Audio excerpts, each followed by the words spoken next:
It's a little lime or something.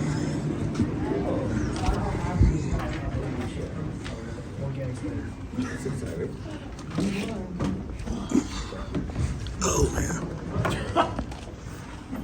I was got a whole bunch too. The only thing is an endorsement. Pass it around before I indulge.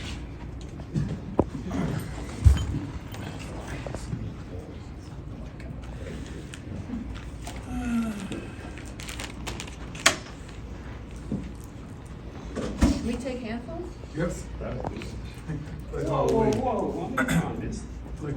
Make sure all the kids get some. Did you poison mine? Eat some now. That's what I asked. We have more. And then I'll have some later. I brought those ones to Eat you. some now. Apparently I was late.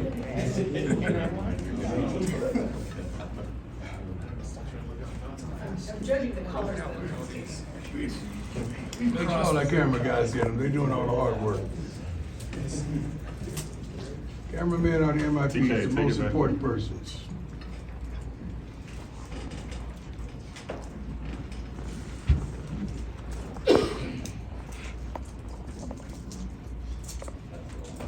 You write that down on that for me. Right there. I crank my hand. Yeah, all right, you know.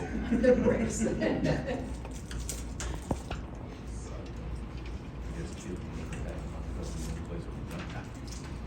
Thanks, Coach. Thank you all. Let's get started now. Congratulations immensely to our women's basketball team and our men's basketball team. Coach Payne and Coach Boyle for what they accomplished last night. And congrats to our soccer team for being selected to the NCAA tourney yesterday. That is quite an honor. Also, David Connor, offensive tackle from Atlanta, sociology students of the week, academic students of the week. Jacob Woda, am I saying that right? I believe so. Woda from Wisconsin, exploratory studies, academic students of the week, as well as Travis Hunter, honorable mention for the Fall Hornet. Travis, top per game CU in history snaps a game. Second player at FBS to 3 touchdown receptions. 3 receptions since Champ Bailey, which is unbelievable. I played with Champ, Hall of Famer. Bassett has been unbelievable. Mark is 17 punts inside the 20, including 8 inside the 10 and 3 inside the 5, which is unbelievable. And I think we messed up a couple more that he would have had inside the 1. We'd have done our jobs right. Kid is unbelievable. Xavier Weaver, 60 receptions, 783 yards, setting new career highs for himself. And he's on pace for 1,000 yards this season, which is phenomenal. Next, sometimes when you're losing like we're losing, and you got to find positives to energize the staff, to energize the young men that's working their butt off to make it happen. So we presented some statistics to our team yesterday, and I wanted to share them with you. 18 turnovers defensively, tied for 4th in the country. 8 fumbles recovered, tied for 4th in the country. 10 interceptions, tied for 7th in the country. 23 sacks, tied for 12th in the country, and a 36% stop rate in the red zone, 14th in the country. And offense through 9 games, I'm comparing this to last year at this particular time. I think we're averaging 16 more points a game and almost plus 86.5 yards a game. Passing wise, it was 8 touchdowns, 8 interceptions at this point a year ago. Now I think we're 24 touchdowns, 3 interceptions, plus 1,100 yards, almost 1,200 yards. We lack in rushing at this point last year at 1,024. We're minus 402. So we're suffering in that aspect, but there's a tremendous amount of positives that we must glean on with these young men because they're playing their butts off, and like I reiterate today, there's no quitting, and that's one thing that draws me closer and closer to them, and I love it. That is no quitting. They have not shut it down. They're still fighting their butts off to the end. Let's go. Questions? Ariel? Yeah, before we get into any of the football, the women's team, they just took down an absolute Goliath. Is it safe to say that they're coming? They're coming, and we should have played their theme music. because they're balling. You know, I'm a huge fan of their coach, Coach Payne. She's unbelievable. Just to see her do her thing and witness her practices, and to get instant and constant feedback from my daughter who's there. And she called me later. I was already asleep. I was so tired yesterday. And she just called me screaming in the phone and so happy and excited and full of joy about that accomplishment. That is huge. We cannot underestimate what they just did. That was huge for the program. It was huge for the university and women's basketball. Bless you. Hats off to them. I wish I could have been there to witness it myself, but it was a blessing. Go ahead, Mick. Hey, Coach Mick Miller, Fox City One. In the last dance, Michael Jordan talked about one of his greatest strengths was being able to take a negative and turn it into a positive. Yeah. How are you able to do that with this team at this juncture in the season? Well, everything is, my life is positive. You gotta understand, I don't dwell on yesterday. You know, losses are hard to flush tremendously for me though, because I'm a bona fide winner. I'm a positive person throughout anything, so I don't really dwell on it. I'm a natural fixer, and I want to fix things. I want to make things work. I want to make things right. I want our fans to be pleased. I want our AD to be ecstatic, and I want our kids to all go pro and be successful in some form of fashion, and that includes winning. Jimmy. Coach, next up, Jimmy Sear, Fox 24/7 Sports.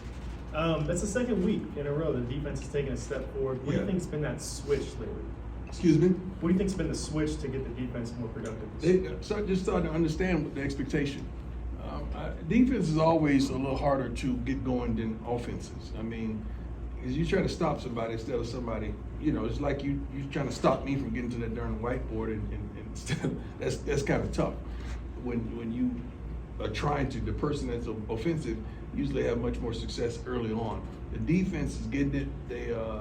They are understanding the scheme.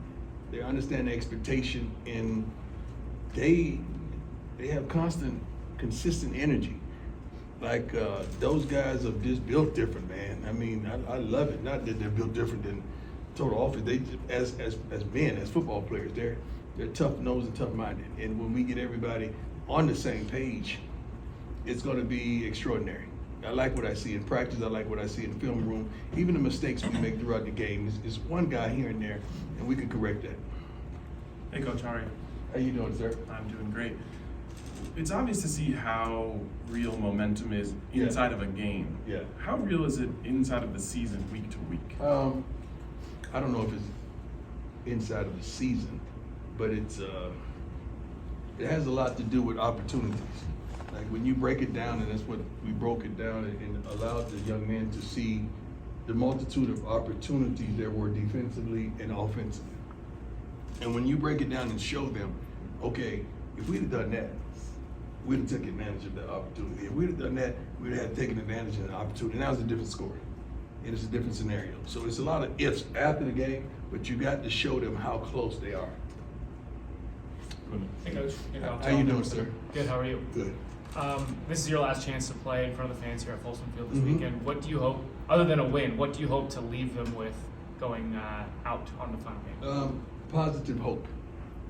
Positive hope that I wish you could only understand how close we are to being what we want to be and do what we want to do.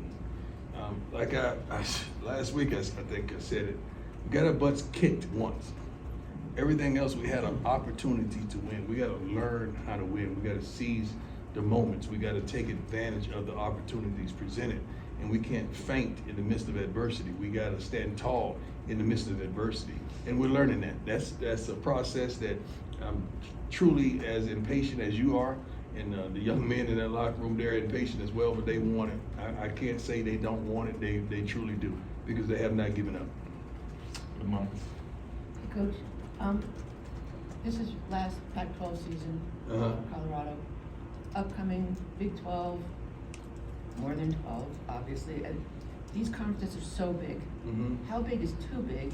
How do you keep from getting lost? We don't think about that. We could care less. Like whoever's on the schedule, we're going to play. We're going to play our hardest. We're going to play to win. We don't care what you call it, what conference you call it, I'm serious. I'm speaking for my staff as well as the young men that I coach. They don't care of the conferences. They just want to win and play their butts off and prayerfully go to the NFL or be a professional in some form or fashion. They don't care what package you wrap us up in. Recruiting has helped, or? I don't think a changed kid, I have not met a kid yet, and I've been recruiting for, 4 years now? 3.5, 4 years?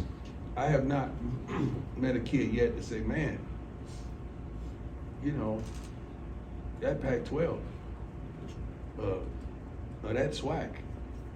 Yeah, not yet.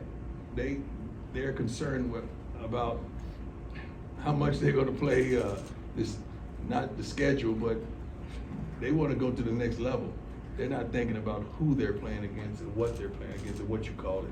I haven't caught a recruit yet for that. Go ahead, Nikki. Hi, Coach. How you doing? Good. How are you? Nick Good. Edwards, CU Sports Report. When you go back and watch the film of Oregon State, you're sitting with all your coaches, Pat Shermer, Sean Lewis, and you're watching this offense. What are you saying to them and what we need to adjust moving forward? We got better. We got tremendous. I don't want to say this because you guys are gonna take it the wrong way. Oh, thank you, Lord, for stopping that.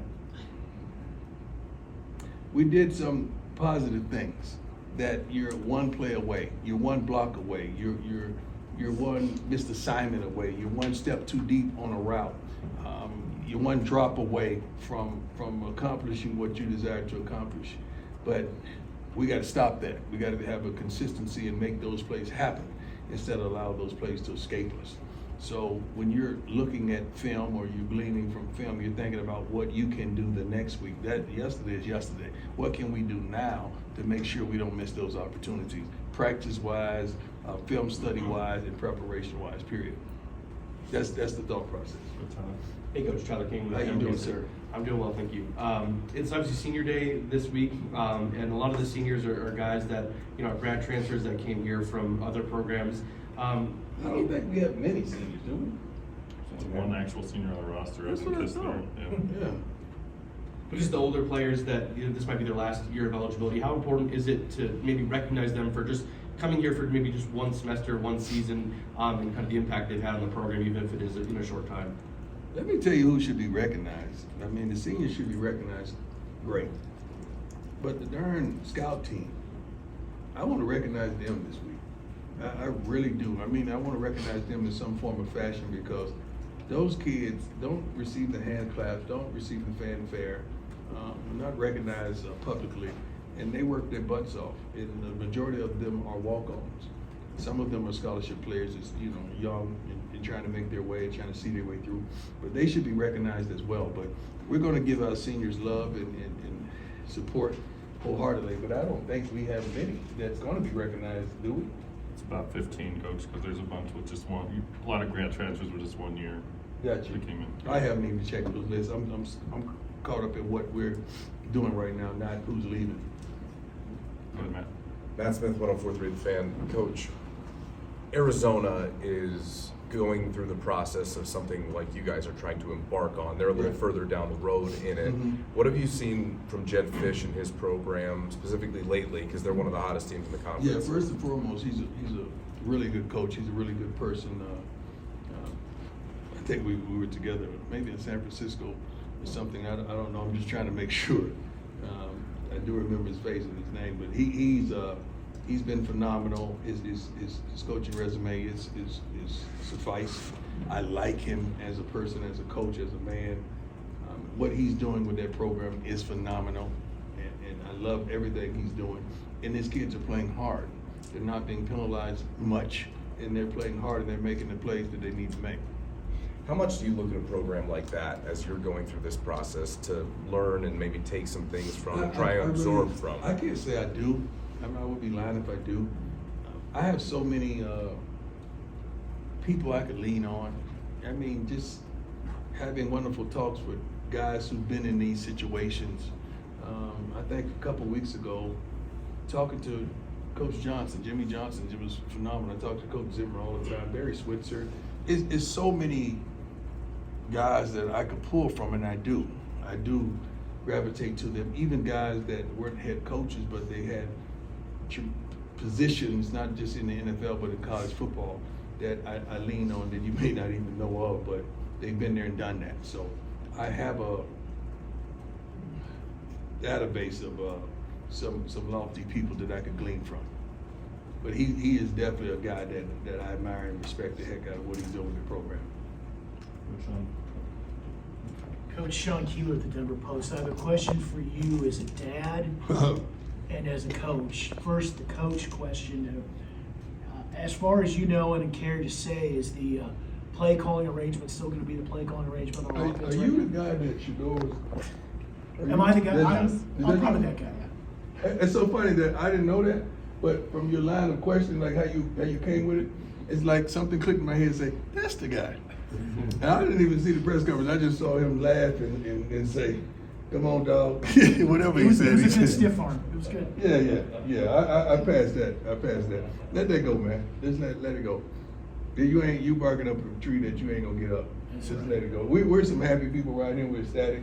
We're blessed. We're highly favored. We're not where we want to be, but we ain't where we used to be. That's true. And we're going in the right direction. So we're good. We're not. All that controversy and that stuff. We trying to raise these kids, man. Yeah. Grown folks problems that don't help kids. Speaking of raising, and I've been through 2 divorces, and I know that for a fact. Grown folks problems don't help kids.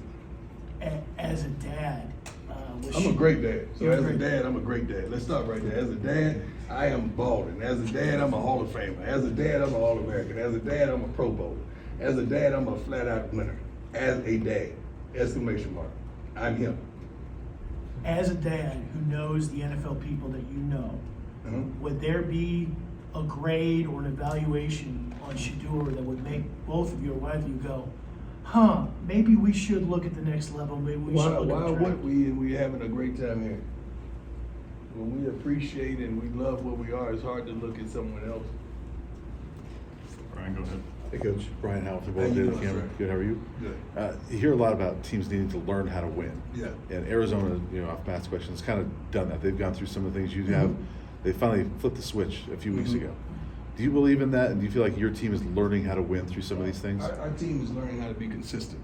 And when you're consistent with anything in life, you're usually successful in that. And we're learning how to be consistent in certain areas. You can see now the defense is propelling itself, and they're more consistent in things that they were inconsistent in early in the year. And I love that aspect of it. But that's what winning in life is about, being consistent. We just got to be consistent in the things that we desire to do well. And as of right now, in some aspects of our game, we're inconsistent. Couple more. Go ahead, sir. Hey, Coach. Jack Harlow with Buffalo's Wire. As you said earlier in the year, the goal for players and coaches is to get 2% better every day. Yeah. But now nearing the end of the season, just what's the number one thing that you've learned about yourself as a coach? Patience. Patience. That's it. Patience. Well, patience. You guys know I ain't perfect. I chase that. And patience is everything. I mean, when you're used to, you got to understand, man, we coming from where we came from, I don't think we lost a regular season game in 2 years. Then coming in high school, shoot, hey, maybe one in the last 4 years or 3 years. That's tough to be patient and understanding that this formula of winning, you got to get pieces. You got to, everyone has to be all in. You got to paint the picture, and they got to understand the portrait that was painted. You gotta all be on one accord. Last one. Go ahead, Adam. Hi, Coach Adam, Mr. Tiger, How you doing, 24/7 sir? Sports, doing well. Shador's obviously been under a lot of pressure this year. How has he continued to handle that without it becoming a negative? And what's been kind of your message week to week as far as that goes? Shador is a pro, man. He's a pro playing college football. I mean, he knows how to handle you all. He knows how to take care of his academics. He knows how to act in public. I mean, he has fun with the game. When he's holding up his watch and all that stuff, that's fun to him. He's a kid. you guys try to throw adulthood on him. You know, don't want him to enjoy his life and his game. He's a great. You don't know him like I know him. I'm his dad. He's a great human being. He's really a great young man. He's good for the game. He's good for his teammates. He's good for college football. And the way he's handled that adversity that we're in the same book. We've always won. So this is tremendously tough hitting this hurdle that we've hit. So I don't see him flinching. I don't see him quit in him. I don't see no shutdown in him. He's studying and preparing just as he would any other time. The same preparation when we were winning. He's getting more treatment because his body is tremendously sore. His body is tremendously sore. I'm tremendously sore because I know the things that he don't do that he's doing now to make sure he can get out there and be his best. So I'm proud of the young fella, I really am. I'm proud of his brother on the other side too, as well. I'm proud of those guys as well as all the other kids on the team. But you asked me about my son, so that's why I diverted to my sons, because some people will get the end of this and well, he's talking about his kids and not the team. I love all my kids. Yes. Come on, Ariel. Has he suffered any injuries in the past couple of games, or is he just sore? Yeah, he's suffered injuries. Of course he's suffered injuries. You think he walking like me for nothing? But what kinds of injuries has he suffered? He's hurt. You have to check with the trainers on that one, but he's hurt. He's hurt, but he's gonna be all right. Come Saturday. Well, he has to get in a couple good days of practice so he can get his timing in of the new installation, new plays, and all that stuff. So he'll be okay come Saturday. With that, is there any focus to take a little pressure off of him with a little bit more of the running game? Don't you think we've been trying to? Come on, guys. Y'all ain't nothing crazy. Shoot, what you think we've been trying to do? It's so funny that you guys think it's just like you just go out there, hand the ball off, you just run down the field, right? We can Well, I'm do just that. asking. I mean, it just seems like it would be something So that we that just would want be. to call fast plays after fast plays after fast. We don't want to run, right? Yeah, we don't want to run. All right, thanks. We're against running. Thank you all. Thanks. Enjoy your 9 laters. Appreciate it.